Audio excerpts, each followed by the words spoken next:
Le Cideval est compétent en matière d'assainissement collectif, à la fois pour le transport et le traitement des eaux usées de 9 communes sur son périmètre. C'est sur ce site et au niveau de cette installation qu'on va traiter les eaux usées.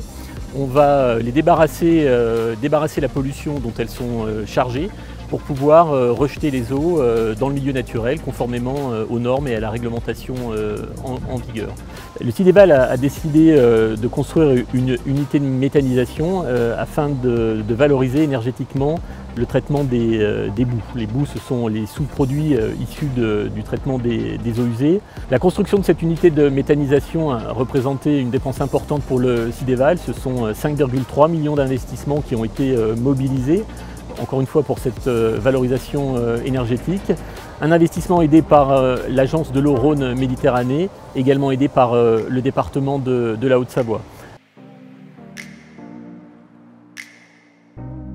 3 étapes de traitement sont nécessaires pour épurer et restituer l'eau au milieu naturel. La première étape, le pré-traitement, a pour objectif de retirer les indésirables ou les déchets grossiers. La deuxième étape, le traitement physico-chimique, a pour objectif d'éliminer les particules, c'est-à-dire les petits déchets solides, parfois microscopiques, qui n'ont pas été retenus au pré-traitement. La troisième et dernière étape est la filtration biologique, lors de laquelle les bactéries vont traiter la pollution dissoute, c'est-à-dire celle qui ne se voit pas. Donc l'épuration des eaux usées génère des boues qui se forment lors des étapes de traitement physico-chimique et biologique.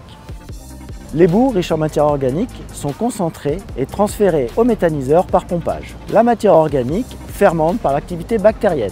Cette fermentation produit du biogaz qui sera ensuite épuré. Le biogaz épuré devient ce que l'on appelle du biométhane et peut être réinjecté dans le réseau gaz de ville. On récupère le biogaz produit par les boues de la station d'épuration.